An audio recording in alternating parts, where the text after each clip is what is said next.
Hi ಎಲ್ಲರಿಗೂ ನಮಸ್ಕಾರ. ಎಲ್ಲ ಸರ್ಕಾರಿ ನೌಕರರಿಗೆ, ನಿವೃತ್ತ ಸರ್ಕಾರಿ ನೌಕರರಿಗೆ ಹಾಗೂ ಪಿಂಚಣಿದಾರರಿಗೆ ಮಹಾಚಂದ್ರ ಯೂಟ್ಯೂಬ್ ಚಾನಲ್ಗೆ ಆತ್ಮೀಯವಾದಂತಹ ಸ್ವಾಗತ. ಸ್ನೇಹಿತರೆ, ನಿಮಗೆಲ್ಲ ಗೊತ್ತಿರುವ ಹಾಗೆ ಸದ್ಯದಲ್ಲೇ NPS ಕ್ಯಾನ್ಸಲ್ ಆಗಿ OPS ಜಾರಿ ಆಗುತ್ತೆ ಅನ್ನುವಂತಹ ಮುನ್ಸೂಚನೆಗಳು ಕಾಣ್ತಾ ಇದೆ. NPS ಕ್ಯಾನ್ಸಲ್ ಆಗಿ OPS ಜಾರಿ ಆಗಬೇಕು ಅಂತಂದರೆ ಕೇವಲ ರಾಜ್ಯ ಸರ್ಕಾರಿ ನೌಕರರ ಸಂಘ ಮಾತ್ರ ಸರ್ಕಾರದ ಮೇಲೆ ಒತ್ತಾಯವನ್ನು ಹಾಕ್ತಾ ಇದ್ದರೆ ಅದು ಸಾಲೋದಿಲ್ಲ. ಸರ್ಕಾರವೇ ರಚನೆ ಮಾಡಿರ್ತಕ್ಕಂಥ NPS ಅಧ್ಯಯನ ಸಮಿತಿ ಈಗ ಸದ್ಯದಲ್ಲೇ ಅವರ ವರದಿಯನ್ನು ಸರ್ಕಾರಕ್ಕೆ ಸಲ್ಲಿಸ್ತಾ ಇದ್ದಾರೆ. ಅವರು ಯಾವ ರೀತಿ ವರದಿಯನ್ನು ಸಲ್ಲಿಸ್ತಾ ಇದ್ದಾರೆ ಅದು ಕೂಡ OPS ಜಾರಿಯ ಮೇಲೆ ಡಿಪೆಂಡ್ ಆಗುತ್ತೆ. ಸೊ ಇದನ್ನು ಮನಗಂಡಂಥ ರಾಜ್ಯ ಸರ್ಕಾರಿ ನೌಕರರ ಸಂಘ ಈಗ ಒಂದು ಪತ್ರವನ್ನು ಬರೆದಿದೆ NPS ಅಧ್ಯಯನ ಸಮಿತಿಯ ಅಧ್ಯಕ್ಷರಿಗೆ. ಈ ಪತ್ರದಲ್ಲಿ ಏನಪ್ಪ ಇದೆ ಅಂತಂದರೆ, NPS ಕ್ಯಾನ್ಸಲ್ ಮಾಡಿ OPSನ್ನು ಜಾರಿ ಮಾಡೋದಕ್ಕೆ ಯಾವ ಅಂಶಗಳು ಬಹಳ ಮುಖ್ಯವಾಗಿದೆ ಅಂತ ಈ ಪತ್ರದಲ್ಲಿ ಕೂಲಂಕುಷವಾಗಿ ತಿಳಿಸಲಾಗಿದೆ. ಸ್ನೇಹಿತರೆ, ಈ ಬಗ್ಗೆ ನಾನು ಈ ವಿಡಿಯೋನಲ್ಲಿ ಮಾಹಿತಿನ ಹಂಚ್ಕೋತಾ ಇದ್ದೀನಿ. ವಿಡಿಯೋನ ಸ್ಕಿಪ್ ಮಾಡದೆ ಪೂರ್ತಿಯಾಗಿ ನೋಡಿ. ಹಾಗೆ ನಮ್ಮ ಚಾನಲ್ನ ಇದೇ ಫಸ್ಟ್ ಟೈಮ್ ಯಾರು ನೋಡ್ತಾ ಇದ್ದೀರಾ ದಯವಿಟ್ಟು ಸಬ್ಸ್ಕ್ರೈಬ್ ಮಾಡ್ಕೊಳ್ಳಿ. ಸರ್ಕಾರಿ ನೌಕರರಿಗೆ ಸಂಬಂಧಪಟ್ಟಂತಹ ಅಥವಾ ಪಿಂಚಣಿದಾರರಿಗೆ ಸಂಬಂಧಪಟ್ಟಂತಹ ಬಹಳ ಅಧಿಕೃತ ಮಾಹಿತಿಗಳು ನಮ್ಮ ಚಾನಲ್ನಲ್ಲಿ ಸಿಗುತ್ತೆ. ಸ್ನೇಹಿತರೆ, ಬನ್ನಿ ನೋಡೋಣ. ಹಾಗಾದರೆ ನೌಕರರ ಸಂಘದಿಂದ ಈಗ ಒಂದು ಪತ್ರವನ್ನು ಬರೆಯಲಾಗಿದೆ. ನೋಡಿ, ದಿನಾಂಕವನ್ನು ನೀವು ಗಮನಿಸಬೇಕು. 22/12/2025 ಅಂದರೆ ನಿನ್ನೆ ಈ ಪತ್ರವನ್ನು ಅಧ್ಯಕ್ಷರಿಗೆ ಬರೆದಿರ್ತಕ್ಕಂಥದ್ದು. ಅಧ್ಯಕ್ಷರು NPS ಅಧ್ಯಯನ ಸಮಿತಿ ಹಾಗೂ ಸರ್ಕಾರದ ಅಪರ ಮುಖ್ಯ ಕಾರ್ಯದರ್ಶಿ ಅವರಿಗೆ ಈ ಪತ್ರವನ್ನು ಬರೆದಿರ್ತಕ್ಕಂಥದ್ದು. ಬನ್ನಿ ನೋಡಿ, ವಿಷಯದಲ್ಲಿ ಗಮನಿಸೋದಾದರೆ ದಿನಾಂಕ 22/12/2025 ಸರ್ಕಾರದ NPS ಅಧ್ಯಯನ ಸಮಿತಿ ಸಭೆಗೆ ಕರ್ನಾಟಕ ರಾಜ್ಯ ಸರ್ಕಾರಿ ನೌಕರರ ಸಂಘದಿಂದ ಈ ಮುಂದಿನ ಮಾಹಿತಿಗಳನ್ನು NPS ರದ್ದುಗೊಳಿಸಿ OPS ಜಾರಿಗೊಳಿಸಲು ಸಲ್ಲಿಸಲಾಗಿದೆ. ಸೊ ನಿನ್ನೆ ಒಂದು ಸಭೆ ನಡೆಯುತ್ತೆ ಅಂತ ನಾನು ನಿಮಗೆ ಹೇಳಿದೆ ಸ್ನೇಹಿತರೆ. ಆ ಸಭೆಯಲ್ಲಿ ಅವರು ಯಾವ ಅಂಶಗಳನ್ನು ಇಲ್ಲಿ ಮಂಡಿಸಿದ್ದಾರೆ ಅಂತ ತಿಳ್ಕೊಳ್ಳೋಣ. ನೋಡಿ, ಪೂರಕ ಅಂಶಗಳು ಯಾವುದ್ಯಾವುದಿದೆ ಅಂತಂದರೆ, ಭಾರತ ಸರ್ಕಾರ NPS ಯೋಜನೆಯನ್ನು 1/4/2004 ಜಾರಿಗೊಳಿಸಿರುತ್ತೆ. ಕರ್ನಾಟಕ ಸರ್ಕಾರ ಅದನ್ನು 1/4/2006 ನಂತರ ಜಾರಿಗೊಳಿಸಿರುತ್ತೆ. ಪಶ್ಚಿಮ ಬಂಗಾಳದಲ್ಲಿ ಇದುವರೆಗೂ ಈ ಯೋಜನೆ ಜಾರಿಗೆ ಬಂದಿರುವುದಿಲ್ಲ. ಸೊ ಇದೊಂದು ಮುಖ್ಯವಾದ ಅಂಶ. ಪಶ್ಚಿಮ ಬಂಗಾಳ ರಾಜ್ಯಗಳು ಕೇಂದ್ರ ಸೇವೆಗಳಿಗೆ ಮಾತ್ರ ಈ ಯೋಜನೆಯನ್ನೇ ಮುಂದುವರಿಸಿರುತ್ತವೆ. ಆಂಧ್ರ ಪ್ರದೇಶ ಮತ್ತು ತೆಲಂಗಾಣ ರಾಜ್ಯಗಳು NPS ಬದಲಾಗಿ CPS ಅಂದರೆ ಕಾಂಟ್ರಿಬ್ಯೂಟರಿ ಪೆನ್ಷನ್ ಸ್ಕೀಮನ್ನು ಜಾರಿಗೊಳಿಸಿರುತ್ತೆ. ಈಗ ಅದು ಗ್ಯಾರಂಟಿ ಪೆನ್ಷನ್ ಸ್ಕೀಮ್ ಅಂದರೆ GPS ಆಗಿ ಪರಿವರ್ತನೆ ಆಗಿರುತ್ತೆ. ಭಾರತ ಸರ್ಕಾರ 2023ರಲ್ಲಿ ನೂತನ ಪಿಂಚಣಿ ಯೋಜನೆಯನ್ನು ರಾಷ್ಟ್ರೀಯ ಪಿಂಚಣಿ ಯೋಜನೆ ಎಂದು ಮರುಪದನಾಮಿಸಿರುತ್ತದೆ. NPS ಯೋಜನೆಯಲ್ಲಿ ನಮ್ಮ ರಾಜ್ಯ ಸರ್ಕಾರಿ ನೌಕರರು ತಮ್ಮ ಮೂಲ ವೇತನ ಮತ್ತು DA ಒಟ್ಟು ಮೌಲ್ಯದಲ್ಲಿ 10% ವಂತಿಗೆಯನ್ನು ಹಾಗೂ ಸರ್ಕಾರ 14% ವಂತಿಗೆಯನ್ನು ಪಾವತಿಸುತ್ತದೆ. ಇದರಿಂದ ಒಟ್ಟು 24% ವಂತಿಗೆ ನೌಕರರ ನಾನ್ ವಿತ್ಡ್ರಾವಬಲ್ ಖಾತೆಗೆ ಜಮಾ ಆಗುತ್ತದೆ. NPS ಖಾತೆಗೆ ಜಮಾ ಆಗುವ ಹಣವನ್ನು ಷೇರು ಮಾರುಕಟ್ಟೆಯಲ್ಲಿ ಹೂಡಿಕೆ ಮಾಡಲಾಗುತ್ತಿದ್ದು, ಹೂಡಿಕೆಯಾಗುವ ಹಣಕ್ಕೆ ಯಾವುದೇ ನಿರ್ದಿಷ್ಟ ಭದ್ರತೆ ಇರುವುದಿಲ್ಲ ಹಾಗೂ ಮಾರುಕಟ್ಟೆಯ ಏರಿಳಿತಗಳಿಗೆ ಒಳಪಟ್ಟಿರುತ್ತದೆ. ಕಡಿಮೆ ಸೇವಾವಧಿ ಇರುವ ಹಾಗೂ C ಮತ್ತು D ದರ್ಜೆಯ ನೌಕರರಿಗೆ ಈ ಯೋಜನೆಯಿಂದ ಅತಿ ಕಡಿಮೆ ಮಾಸಿಕ ನಿವೃತ್ತಿ ವೇತನ ದೊರೆಯುತ್ತಿದೆ. NPS ಯೋಜನೆಯಿಂದ ಸರ್ಕಾರಿ ನೌಕರನ ನಿವೃತ್ತಿ ನಂತರದ ಸಾಮಾಜಿಕ ಹಾಗೂ ಆರ್ಥಿಕ ನಿರ್ವಹಣೆಗೆ ನಿರ್ದಿಷ್ಟ ಭದ್ರತೆ ಇರುವುದಿಲ್ಲ.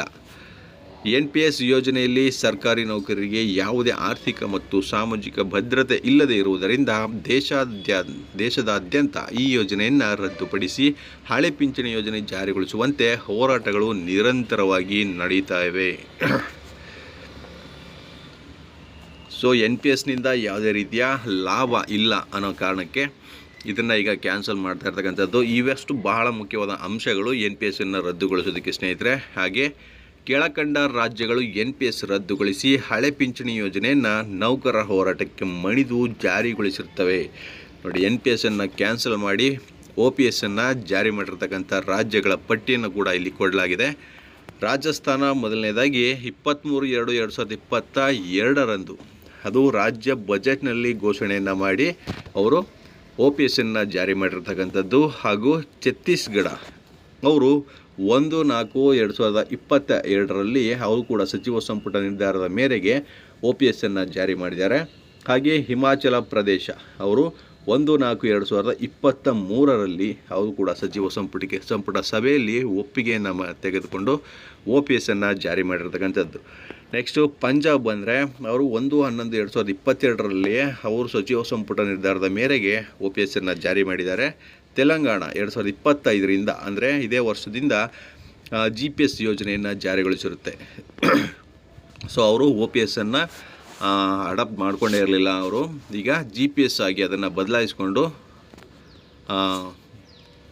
ನೌಕರರಿಗೆ ಅನುಕೂಲವನ್ನು ಮಾಡಿಕೊಡ್ತಾ ಇದ್ದಾರೆ. ಆಂಧ್ರ ಪ್ರದೇಶವು ಕೂಡ 1/9/2024ರಲ್ಲೇ GPS ಯೋಜನೆಯನ್ನು ಜಾರಿ ಮಾಡಿಕೊಂಡಿದ್ದಾರೆ. ಹಾಗೆ ಜಾರ್ಖಂಡಲ್ಲಿ ನೋಡಿ ಸರ್ಕಾರ 1/9/2023ರಂದು OPS ಯೋಜನೆಯನ್ನು ಘೋಷಣೆ ಮಾಡಿರುತ್ತೆ. ಸೊ ಇಷ್ಟು ರಾಜ್ಯಗಳು ನೌಕರರ ಹೋರಾಟದಿಂದ ಮುಂದೆ ಆಗ್ತಕ್ಕಂಥ ತೊಂದರೆಯನ್ನು ಮನಗಂಡು ಈಗ NPSನ್ನು ಕ್ಯಾನ್ಸಲ್ ಮಾಡಿ OPSನ್ನು ಘೋಷಣೆ ಮಾಡಿಕೊಂಡಿರ್ತಕ್ಕಂಥ ರಾಜ್ಯಗಳು. ಈ ರಾಜ್ಯಗಳಿಗೆ ಈಗ NPS ಸಮಿತಿ ಭೇಟಿಯನ್ನು ನೀಡಿ ವರದಿಯನ್ನು ಸಿದ್ಧಪಡಿಸಿರ್ತಕ್ಕಂಥದ್ದು. ಹಾಗೆ ಮತ್ತೊಂದು ಅಂಶವನ್ನು ಇಲ್ಲಿ ಸೇರಿಸಲಾಗಿದೆ ನೋಡಿ. ಭಾರತ ಸರ್ಕಾರ 1/4/2025ರಿಂದ UPS ಯೋಜನೆಯನ್ನು ಜಾರಿಗೊಳಿಸಿದ್ದು, ಕೇಂದ್ರ ಸರ್ಕಾರಿ ಸೇವೆಯ ಸರ್ಕಾರಿ ನೌಕರರು UPS ಅಥವಾ NPS ಯೋಜನೆಯನ್ನು ಆಯ್ಕೆ ಮಾಡಿಕೊಂಡು ಮುಂದುವರಿಯಲು ಅವಕಾಶವನ್ನು ಕಲ್ಪಿಸಲಾಗಿರುತ್ತೆ. ಸೊ ಇಲ್ಲಿ ಕೆಳಗಡೆ ಒಂದು ಬಹಳ ಮುಖ್ಯವಾದ ಅಂಶವನ್ನು ಇಲ್ಲಿ ನೀಡಿದ್ದಾರೆ ನೋಡಿ. NPS ಯೋಜನೆಯ ವಂತಿಗೆಯ ಒಟ್ಟು ಅಂದಾಜು ವಿವರಗಳು. ಸೊ NPSನಿಂದ ಒಟ್ಟು ಸರ್ಕಾರಿ ನೌಕರರಿಂದ ಎಷ್ಟು ವಂತಿಗೆ ಕಟ್ಟಾಗ್ತಾ ಇದೆ, ಟೋಟಲ್ ಅಮೌಂಟು ಕೋಟಿಗಳಲ್ಲಿ ಇಲ್ಲಿ ಲೆಕ್ಕವನ್ನು ನೀಡಲಾಗಿದೆ ನೋಡಿ ಸ್ನೇಹಿತರೆ. ಮೊದಲಿಗೆ ಗ್ರೂಪ್ ಎ ಅಲ್ಲಿ ಒಟ್ಟು ನೌಕರರು ಇರ್ತಕ್ಕಂಥದ್ದು 14,663 ನೌಕರರು ಗ್ರೂಪ್ ಎನಲ್ಲಿ ಇರ್ತಕ್ಕಂಥದ್ದು. ಅವರ ಕನಿಷ್ಠ ಮೂಲ ವೇತನ ಮತ್ತು ಡಿ ಎ ಎಷ್ಟು ಕಟ್ಟಾಗ್ತದೆ ಅಂದರೆ 14.25% ಅಷ್ಟು NPSಗೆ ಕಟ್ಟಾಗ್ತಾ ಇರ್ತಕ್ಕಂಥದ್ದು. ಕನಿಷ್ಠ ವೇತನ ನೋಡಿ 83,700 ಪ್ಲಸ್ ಅವರ DA 14.25% ಅಂದರೆ 11,927 ರೂಪಾಯಿ ಆಗುತ್ತೆ. ಒಟ್ಟು ಗ್ರೂಪ್ ಎ ಅವರಿಂದ ಕಟ್ಟಾಗ್ತಾ ಇರ್ತಕ್ಕಂಥದ್ದು ನೋಡಿ ಕನಿಷ್ಠ ಮೂಲ ವೇತನ ಪ್ಲಸ್ DA 14.25% ಒಟ್ಟು ಸೇರಿದ್ರೆ ಸ್ನೇಹಿತರೆ 95,627.25 ಇಷ್ಟು ಅಮೌಂಟ್ ಆಗಿರುತ್ತೆ. ಅದರಲ್ಲಿ ಅವರಿಗೆ ವಂತಿಗೆಯನ್ನು ಕಟ್ ಮಾಡ್ತಾ ಇರ್ತಕ್ಕಂಥದ್ದು 140.21. ಸೊ ಇಷ್ಟು ಒಟ್ಟು 140 ಕೋಟಿ ಗ್ರೂಪ್ ಎ ಅವರಿಂದನೇ ಕಟ್ಟಾಗ್ತಾ ಇರ್ತಕ್ಕಂಥದ್ದು ಸ್ನೇಹಿತರೆ. ಸರ್ಕಾರದ ವಂತಿಗೆ 14% ಅವರು ಸೇರಿಸ್ತಾ ಇರ್ತಕ್ಕಂಥದ್ದು, ಅದು 196.30 ಕೋಟಿಗಳಾಗಿರುತ್ತೆ.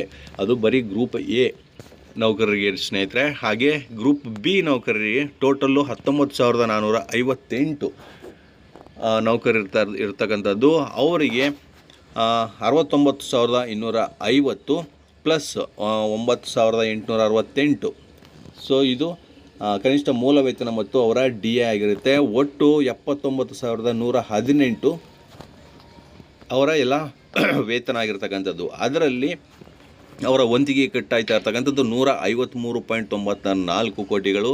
ಅದರಲ್ಲಿ ಸರ್ಕಾರ 14% ಸೇರಿಸಿದ್ರೆ 215.252 ಕೋಟಿ ಇಷ್ಟ ಆಗುತ್ತೆ.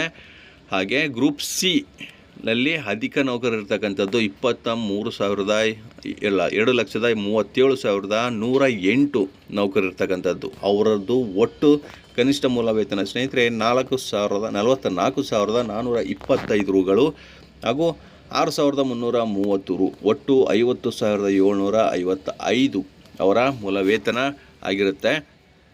ಹಾಗೂ 1,203.45 ಕೋಟಿಗಳಷ್ಟು ಅವರ NPSಗೆ ಕಟ್ಟಾಗ್ತಾ ಇರತಕ್ಕಂಥ ವಂತಿಗೆ ಸ್ನೇಹಿತರೆ. ಹಾಗೂ ಸರ್ಕಾರ ನೀಡ್ತಾ ಇರ್ತಕ್ಕಂಥದ್ದು 14% 1,684.83 ಕೋಟಿಗಳಷ್ಟು. ಹಾಗೂ ಅದೇ ರೀತಿ ಗ್ರೂಪ್ ಡಿ ನೌಕರರಿಗೆ ನೋಡಿ 22,555 ನೌಕರರು ಇರ್ತಕ್ಕಂಥದ್ದು. ಅವರ ಕನಿಷ್ಠ ಮೂಲ ವೇತನ ನೋಡಿ 27,000 ಹಾಗೂ DA ಬಂದು 3,847, ಒಟ್ಟು 30,847 ರೂಪಾಯಿ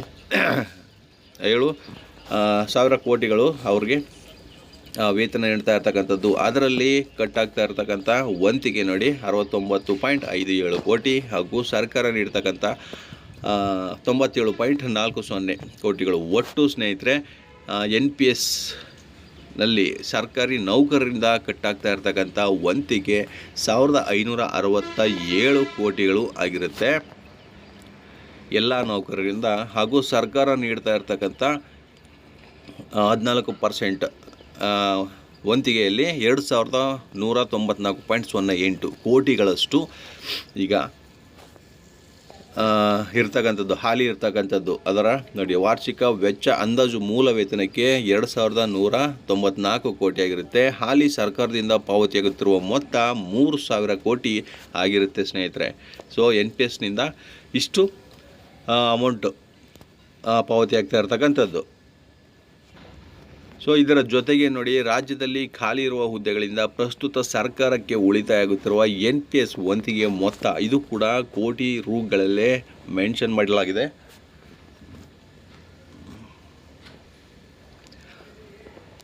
ನೋಡಿ ಸ್ನೇಹಿತರೆ, ಇದನ್ನು ಸ್ಕ್ರೀನ್ಶಾಟ್ ತೆಗೆದು ಬೇಕಿದ್ರೆ ನೀವು ನೋಡ್ಬೋದು. Group A, B, C, D ಎಲ್ಲ ಗ್ರೂಪ್ ನೌಕರರಿಂದ ಖಾಲಿ ಹುದ್ದೆಗಳಿರ್ತಕ್ಕಂಥದ್ದು. ಇಲ್ಲಿ ಒಟ್ಟು 22,76,386 ಖಾಲಿ ಹುದ್ದೆಗಳಿರ್ತಕ್ಕಂಥದ್ದು.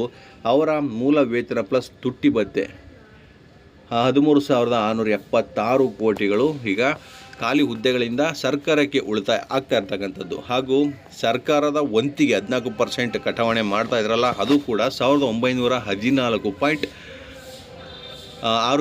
ಕೋಟಿಗಳಷ್ಟು ಉಳಿತಾಯ ಆಗಿರುತ್ತೆ ಸ್ನೇಹಿತರೆ. ಸೊ ಈ ಪಟ್ಟಿ ಕನಿಷ್ಠ ಮೂಲ ವೇತನ ಮತ್ತು 14.25% ತುಟ್ಟಿ ಭತ್ಯೆ ಆಧಾರದಲ್ಲಿ ಮಾಡಲಾಗಿದೆ. ಸೊ ಖಾಲಿ ಇರ್ತಕ್ಕಂಥ ಹುದ್ದೆಗಳಿಂದ ಸರ್ಕಾರಕ್ಕೆ ಉಳಿತಾಯ ಆಗ್ತಾ ಇರತಕ್ಕಂಥ ಮೊತ್ತ ಇಷ್ಟು ಆಗಿದೆ ಸ್ನೇಹಿತರೆ. ಹಾಗೆ ಅನುಬಂಧ 3 ಅದರಲ್ಲಿ ಗೋಶ್ವರಿ ಅನುಬಂಧ 1 ಮತ್ತು 2ರಂತೆ ಲೆಕ್ಕವನ್ನು ತಗೊಂಡ್ರೆ ಖಾಲಿ ಹುದ್ದೆಗಳು ನಾನು ಆಗಲೇ ಹೇಳಿದಾಗೆ 16,017. ಗ್ರೂಪ್ B, ಗ್ರೂಪ್ C ಮತ್ತು ಗ್ರೂಪ್ D ನೌಕರರು ಎಲ್ಲ ಸೇರಿಸಿ 2,76,386. ಸೊ ಖಾಲಿ ಹುದ್ದೆಗಳಿರ್ತಕ್ಕಂಥದ್ದು.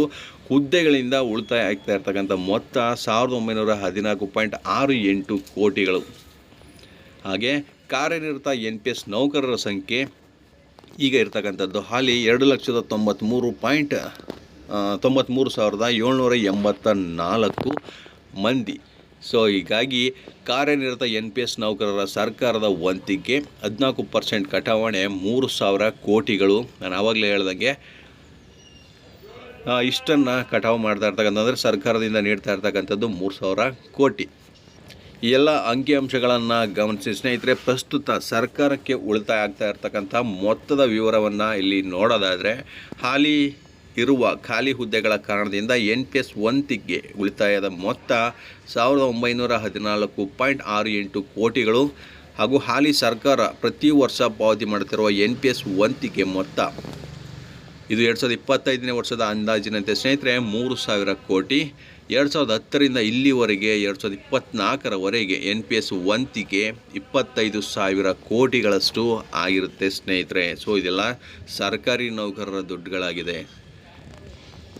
ಇದರ ಜೊತೆ ರಾಜ್ಯದಲ್ಲಿ ಹಾಲಿ ಖಾಲಿ ಇರುವ 2,76,386 ಹುದ್ದೆಗಳಿಂದ ಸರ್ಕಾರಕ್ಕೆ ಪ್ರತಿ ಮಾಸಿಕ ವೇತನ ಮತ್ತು ಭತ್ಯೆಗಳಿಗೆ ಅಂದಾಜು ರು 15,990 ಕೋಟಿ ಉಳಿತಾಯವಾಗಲಿದ್ದು, ವಾರ್ಷಿಕವಾಗಿ ಅಂದಾಜು ಮೊತ್ತ 1,87,080 ಕೋಟಿಗಳು ಸರ್ಕಾರಕ್ಕೆ ಉಳಿತಾಯ ಆಗ್ತಾ ಇದೆ.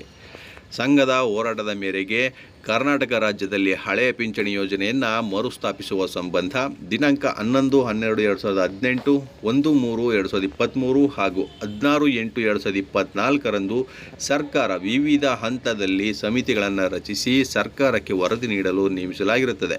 ಆದರೆ ಇದುವರೆಗೂ ಸಮಿತಿಗಳು ಸರ್ಕಾರಕ್ಕೆ ಯಾವುದೇ ವರದಿಗಳನ್ನು ಸಲ್ಲಿಸಿರುವುದಿಲ್ಲ.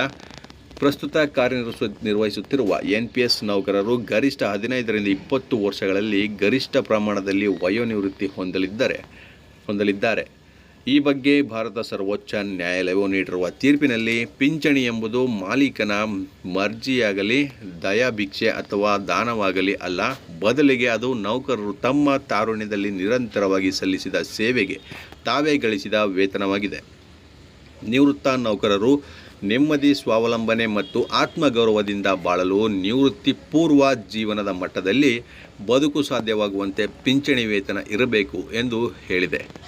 ಸಂಘದ ಕೋರಿಕೆಯಂತೆ NPS ಯೋಜನೆಯನ್ನು ರದ್ದುಪಡಿಸಿ ಹಳೆ ಪಿಂಚಣಿ ಯೋಜನೆಯನ್ನು ಜಾರಿಗೊಳಿಸಿದಲ್ಲಿ ಸರ್ಕಾರಕ್ಕೆ ಸಾವಿರಾರು ಕೋಟಿಗಳ ಹಣ ಉಳಿತಾಯವಾಗಲಿದೆ. ಈ ಹಣವನ್ನು ಸರ್ಕಾರ ಅಭಿವೃದ್ಧಿ ಮತ್ತು ಇನ್ನಿತರೆ ಕಾರ್ಯಗಳಿಗೆ ಬಳಸಲು ಉಪಯೋಗ ಆಗಲಿದೆ.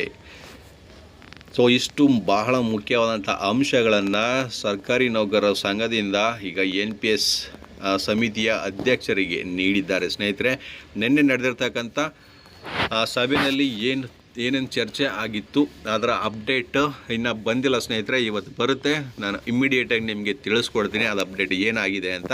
ಸೊ ಅಲ್ಲಿ ತನಕ ಕಾಯ್ತಾ ಇರಿ ಸ್ನೇಹಿತರೆ. ಇದು ನೌಕರರ ಸಂಘ ನೀಡಿರ್ತಕ್ಕಂಥ ಇಷ್ಟು ಅಧಿಕೃತ ಮಾಹಿತಿ. ಮತ್ತಷ್ಟು ಮಾಹಿತಿ ಜೊತೆಗೆ ನಿಮ್ಮನ್ನು ಭೇಟಿ ಮಾಡ್ತೇನೆ. ನಮಸ್ಕಾರ.